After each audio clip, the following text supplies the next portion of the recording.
and members of the Hasty Pudding. It could easily have been written by Tom Lear, who recited the chemical elements in a way just like this. Extraordinary that they managed to do this. Hasty Pudding, of course, is its own phenomenon at Harvard. And I think Tom Hanks has been very appreciative of this. Dr. Hanks, top that. So now he is being introduced as the speaker.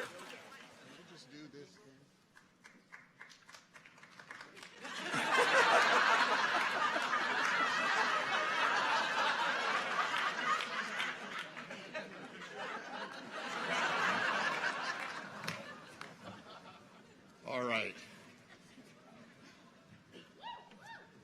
You know, thank you. Okay. Thank you. Now listen. It's not fair, but please don't be embittered by this fact that without having done a lick of work, without having spent any time in class, without once walking into that library, in order to have anything to do with the graduating class of Harvard, its faculty, or its distinguished alumni, I make a damn good living playing someone who did.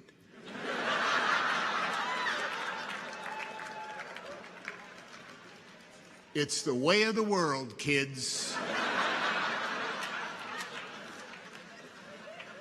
On behalf of all of us who studied for 2 years at Chabot Community College in Hayward, California,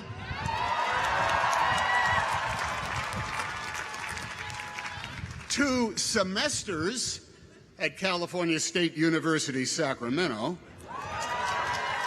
and for 45 years at the School of Hard Knocks, earning a Bachelor of Arts degree in one damn thing after another. Thank you. Thank you. I don't know much about Latin. I have no real passion for enzymes. And public global policy is something I scan in the newspaper just before I do the Wordle. And yet here I am, closing for Josiah, Palace, and Vic. Thank you, guys.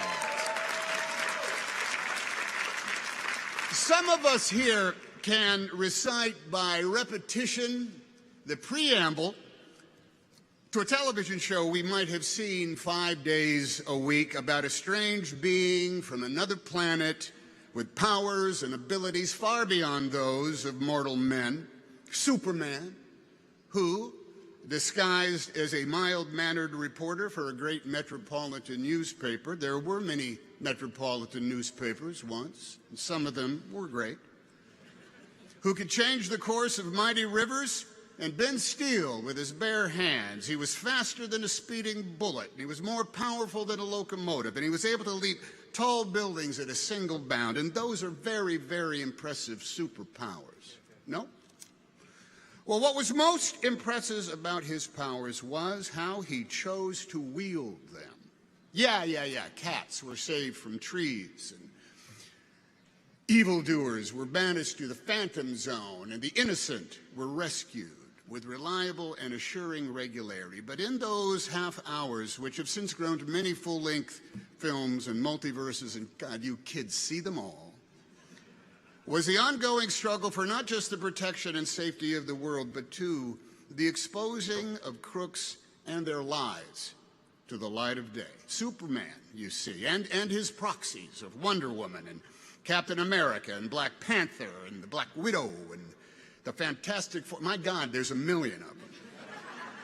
They are all enmeshed in that never-ending battle for truth, justice, and the American way. And in such a struggle, being a Superman is a plus, even with his one lethal weakness, exposure to chunks of the wreckage of his home planet destroyed by its own hubris and apathy. But hey, there ain't no Superman nor anyone else in his Justice League. There's just us on this planet.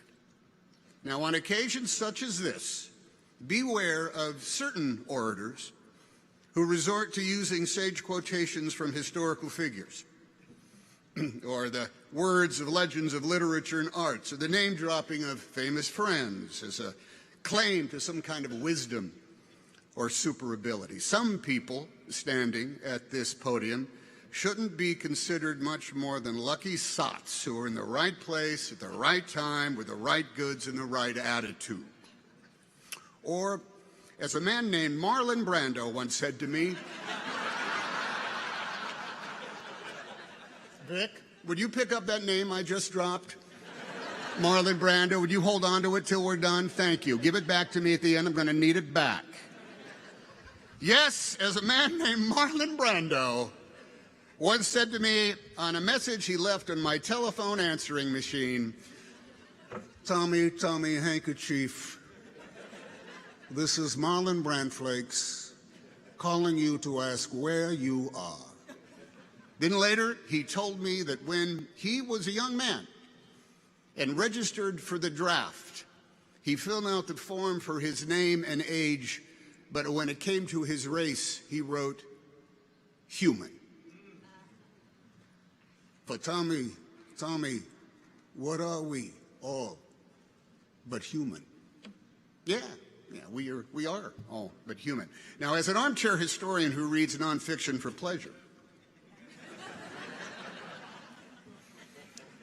the books divine that there has never been a graduating class that has not faced the greatest challenges of all time. That come every spring, the maelstrom of history swirls so wildly that no matter the year or the era or the generation, there is always an atmospheric river of events that makes right now the hinge upon which our fate is turning. And we here in the stands look at you all in the caps and the gowns, and we hope, oh, at last help is on the way. Somewhere matriculating today is a man of iron, a woman of steel, a superhuman just in the nick of time. Now, this is not because we have failed in our duties or are completely spent. We have done some very super things over our generations. It's because we are all in a cage match, mixed martial arts battle royale with agents of hubris, apathy, intolerance, and braying incompetence, the malevolent equals to Imperial stormtroopers Lex Luthor and Loki.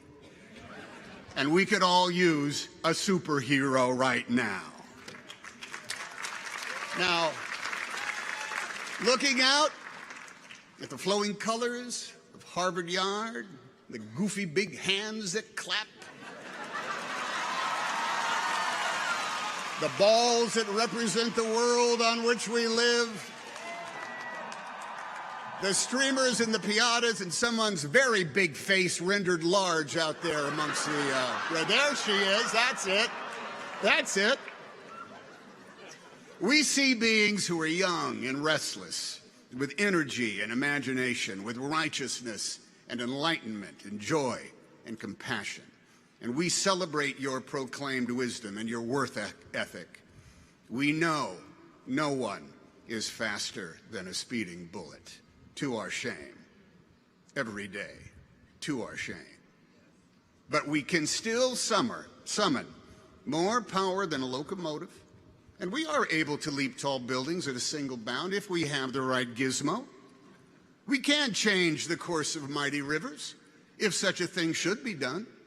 And we make machines that bend steel as easily as using our bare hands. And we know that to each other we often seem like strange beings from another planet, in habits and tastes and languages, with holidays and foods we eat, and names of the days of the week, all varying.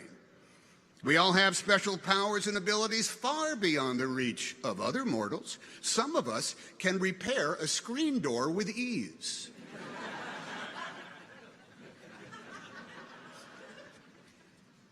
Some of us can take care of a 5-year-old kid and a toddler for 24 hours a day and never stop loving them.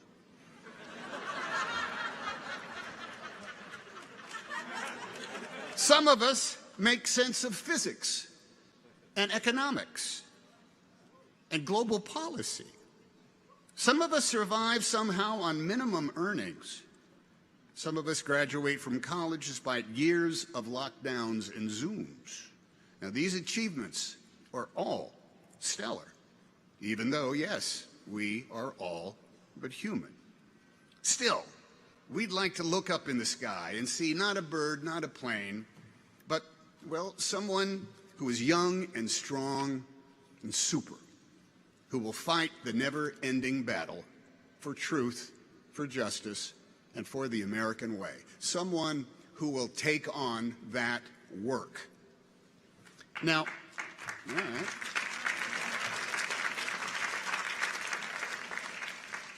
Now, a kooky uncle once said to me, "We should all stay in school as long as we can because the moment we graduate, we have to work every day for the rest of our lives." Now, that uncle was, you know, a bit bitter, but he was not wrong. We all get to complain about the man, and we all have debts we got to pay, and we're all entitled to a day off to lay about. But the work that is called for, that we must do, has no expiration date. It is the construction of our more perfect union, and that job will never, ever be completed. It's one that requires rigorous attention, unfading wherewithal, and all hands. The work is the keeping of the promises of our promised land, the practice of decency, the protection of freedom, and the promotion of liberty for all with no exceptions. And man, that takes on a lot of work. It's work that is done on multiple job sites every single day, and you can call each of them the battle for truth, justice, and the American way. Yes, the American way.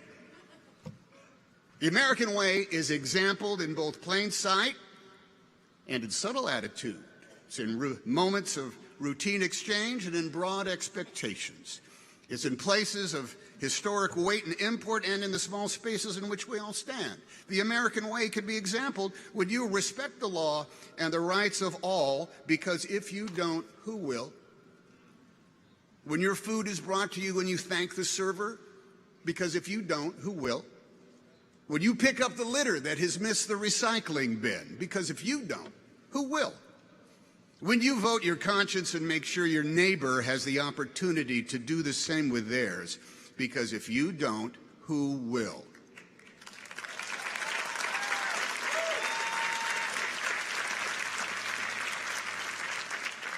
When you make good on your victories and learn from your losses, because both are the results of proud and noble efforts.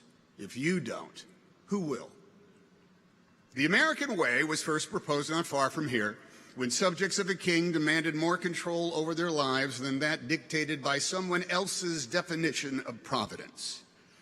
At the same time, women had no legal recourses. An entire segment of the population had been taken from their homeland and enslaved to work as chattel regardless of their age.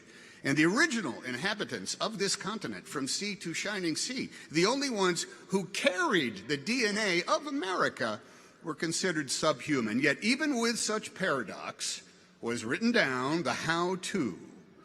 How to establish justice, ensure domestic tranquility, provide for the common defense, promote the general welfare, and secure those blessings of liberty for ourselves and our posterity, no matter as time and conflict and the institutions of our democracy would determine our gender, our race, our creed, our color, our chosen deities, or who we love.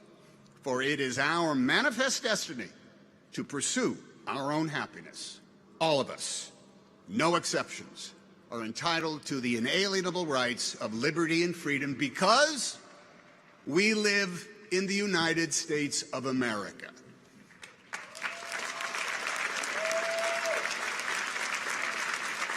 The vocabulary of the American way, of the law and the rights we share, is some part philosophical musing, some part answering a question with a question, some part trying to bowl us all over with your knowledge of Latin.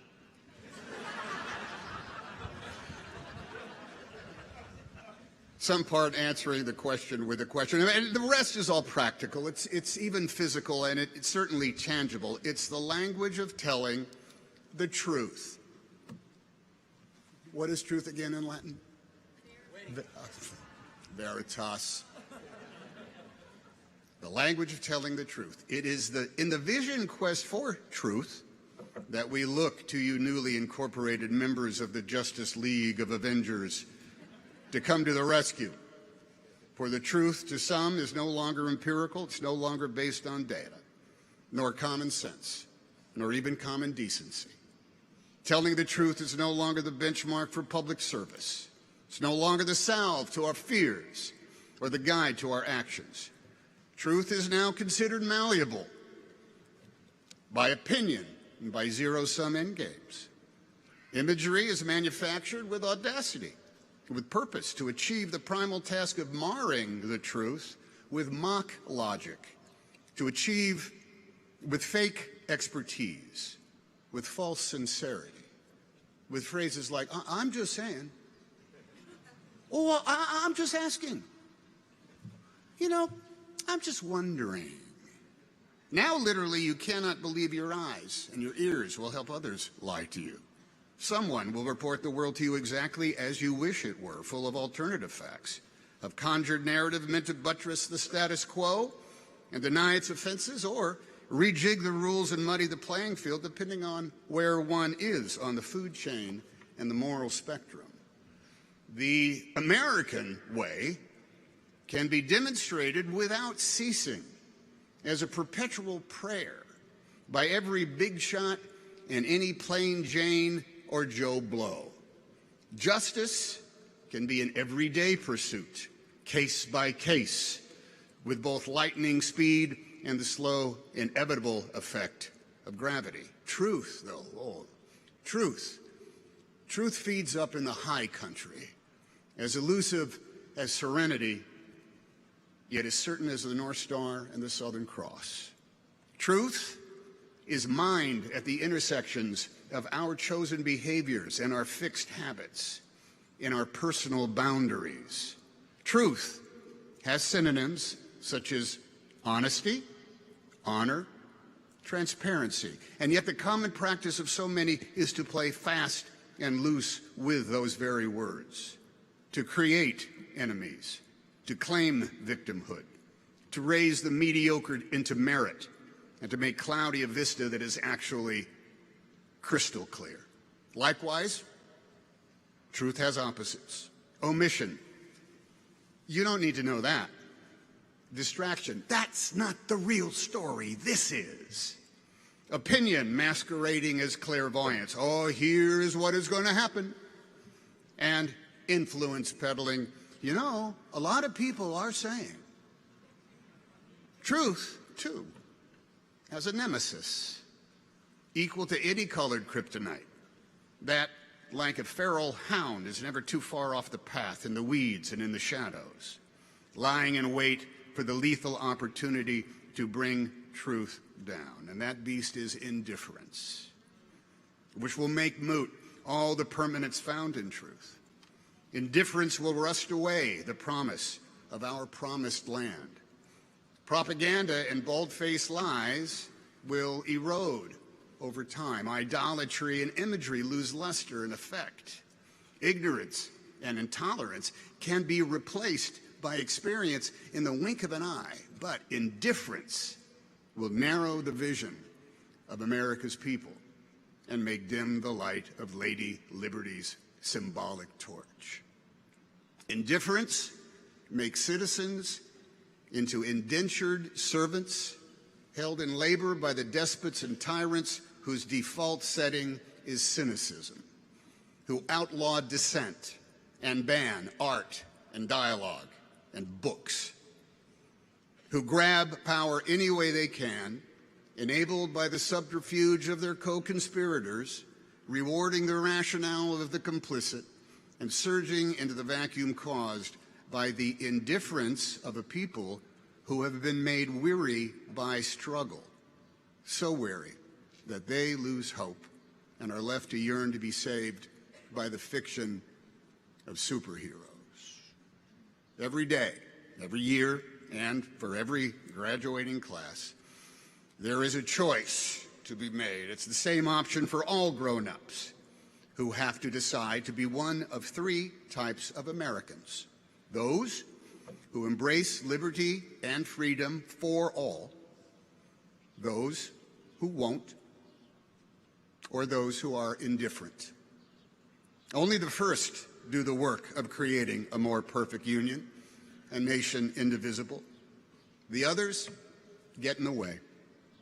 In the never-ending battle you have all officially joined as of today, the difference is in how truly you believe and in how vociferously you promote and how tightly you hold to the truth that is self-evident, that of course we are all created equally, yet differently. And of course, we are all in this together.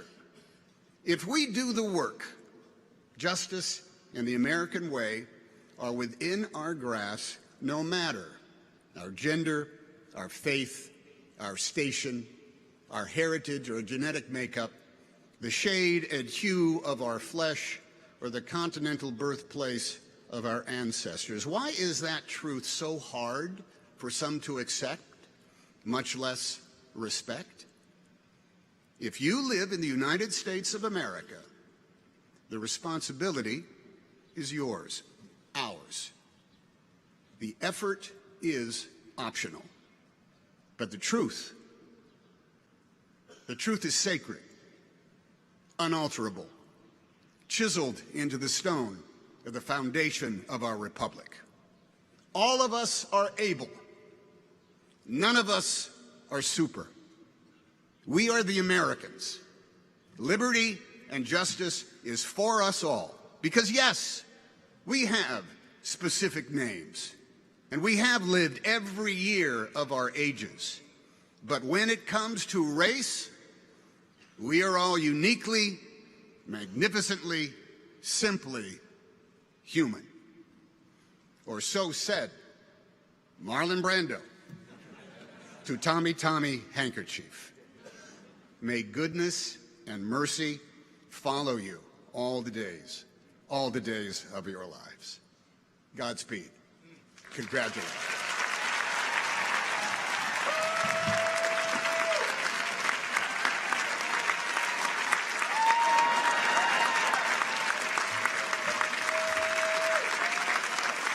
That was a terrific speech, I think.